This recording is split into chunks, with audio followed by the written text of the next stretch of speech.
السلام علیکم ورحمۃ اللہ وبرکاتہ۔ ناظرین، اگر آپ ہمارے چینل پر نئے ہیں تو جلدی سے ہمارے چینل کو سبسکرائب کر لیں اور ساتھ میں لگے بیل کے آئیکن کو ضرور پریس کریں تاکہ ہماری آنے والی ہر نئی ویڈیو کا نوٹیفیکیشن آپ کو بآسانی مل سکے۔ چلتے ہیں آج کے عنوان کی طرف۔ آج کی ویڈیو کا عنوان ہے غار ثور۔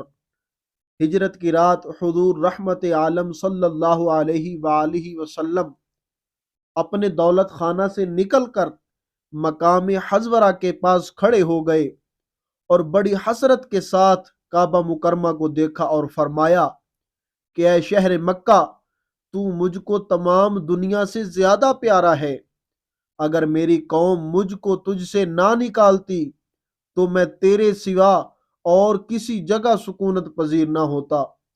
پھر حضرت ابوبکر صدیق رضی اللہ تعالی عنہ سے پہلے ہی قرارداد ہو چکی تھی تو وہ بھی اسی جگہ آ گئے، اور اس خیال سے کہ کفار ہمارے قدموں کے نشان سے ہمارا راستہ پہچان کر ہمارا پیچھا نہ کریں۔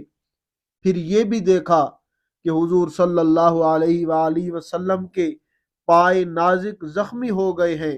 حضرت ابوبکر صدیق رضی اللہ تعالی عنہ نے آپ صلی اللہ علیہ وآلہ وسلم کو اپنے کندھوں پر سوار کر لیا اور اس طرح خاردار جھاڑیوں اور نوکدار پتھروں والی پہاڑیوں کو روندتے ہوئے اس رات غار ثور پہنچے۔ حضرت ابوبکر صدیق رضی اللہ تعالی عنہ پہلے خود غار میں داخل ہوئے اور اچھی طرح غار کی صفائی کی اور اپنے کپڑوں کو پھاڑ پھاڑ کر غار کے تمام سوراخوں کو بند کیا۔ پھر حضور اکرم صلی اللہ علیہ وآلہ وسلم غار کے اندر تشریف لے گئے اور حضرت ابوبکر صدیق رضی اللہ تعالی عنہ کی گود میں اپنا سر مبارک رکھ کر سو گئے۔ حضرت ابوبکر صدیق رضی اللہ تعالی عنہ نے ایک سوراخ کو اپنی ایڑی سے بند کر رکھا تھا۔ سوراخ کے اندر سے ایک سانپ نے بار بار یار غار کے پاؤں میں کاٹا، مگر حضرت ابوبکر صدیق رضی اللہ تعالی عنہ جان نثار نے اس خیال سے پاؤں نہیں ہٹایا کہ رحمت عالم صلی اللہ علیہ وآلہ وسلم کے خواب راحت میں خلل نہ پڑ جائے، مگر درد کی شدت سے یار غار کے آنسوں کی دھار کے چند قطرات سرور کائنات صلی اللہ علیہ وآلہ وسلم کے رخسار پر نثار ہو گئے، جس سے رحمت دو عالم صلی اللہ علیہ وآلہ وسلم بیدار ہو گئے اور اپنے یار غار کو روتا دیکھ کر بے قرار ہو گئے۔ پوچھا ابوبکر کیا ہوا؟ عرض کی یا رسول اللہ صلی اللہ علیہ وآلہ وسلم، مجھے سانپ نے کاٹ لیا ہے۔ یہ سن کر حضور صلی اللہ علیہ وآلہ وسلم نے زخم پر اپنا لعاب دہن لگا دیا، جس سے فوراً ہی سارا درد جاتا رہا اور زخم بھی اچھا ہو گیا۔ 3 رات حضور رحمت دو عالم صلی اللہ علیہ وآلہ وسلم اور حضرت ابوبکر صدیق رضی اللہ تعالی عنہ اس غار میں رونق افروز رہے۔ کفار مکہ نے آپ صلی اللہ علیہ وآلہ وسلم کی تلاش میں مکہ کا چپا چپا چھان مارا، یہاں تک کہ ڈھونڈتے ڈھونڈتے غار ثور تک پہنچ گئے، مگر غار کے منہ پر حفاظت خداوندی کا پہرا لگا ہوا تھا، یعنی غار کے منہ پر مکڑی نے جالا تن دیا تھا اور کنارے پر کبوتری نے انڈے دے رکھے تھے۔ یہ منظر دیکھ کر کفار آپس میں کہنے لگے کہ اگر اس غار میں کوئی انسان موجود ہوتا تو نہ مکڑی جالا تنتی نہ کبوتری یہاں انڈے دیتی۔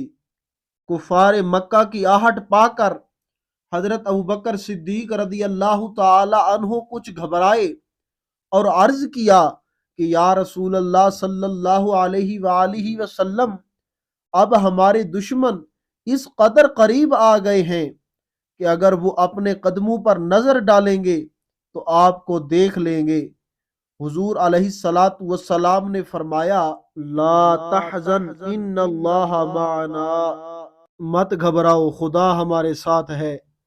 پھر حضرت ابو بکر صدیق رضی اللہ تعالی عنہ پر سکینہ اتر پڑا کہ وہ بالکل ہی مطمئن اور بے خوف ہو گئے، اور چوتھے دن یکم ربیع الاول دوشنبہ کے روز حضور علیہ الصلاۃ والسلام غار سے باہر تشریف لائے اور مدینہ منورہ کو روانہ ہو گئے۔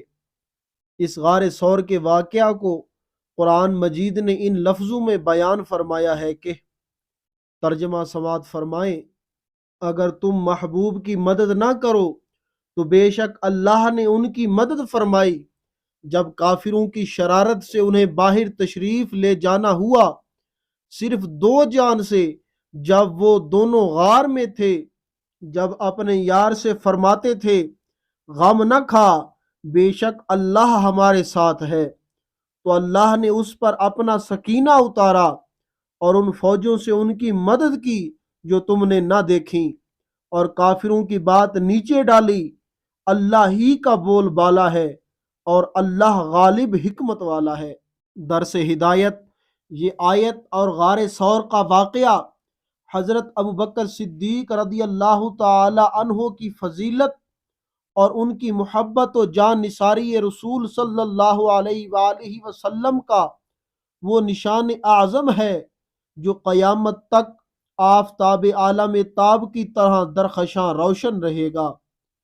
کیوں نہ ہو کہ پروردگار نے انہیں اپنے رسول صلی اللہ علیہ وآلہ وسلم کے یار غار ہونے کی سند مستند قرآن میں دی ہے جو کبھی ہرگز نہیں مٹ سکتی ہے۔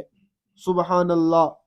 حضرت ابو بکر صدیق رضی اللہ تعالی عنہ کا یہ وہ فضل و شرف ہے جو نہ کسی کو ملا ہے نہ کسی کو ملے گا۔ مرتبہ حضرت صدیق کا ہو کس سے بیان، مرتبہ حضرت صدیق کا ہو کس سے بیان، ہر فضیلت کے وہ جامع ہیں نبوت کے سوا۔ خوش رہیں اور خوشیاں بانٹتے رہیں۔ اگر آپ کو ہماری یہ ویڈیو اچھی لگی ہے تو اسے لائک، کمنٹ اور دوستوں کے ساتھ شیئر کیجئے، اور اگر ابھی تک آپ نے ہمارے چینل کو سبسکرائب نہیں کیا تو ہمارے چینل کو سبسکرائب کر لیجئے، اور مجھے اجازت دیجئے۔ اگلی ویڈیو تک کے لیے اللہ حافظ۔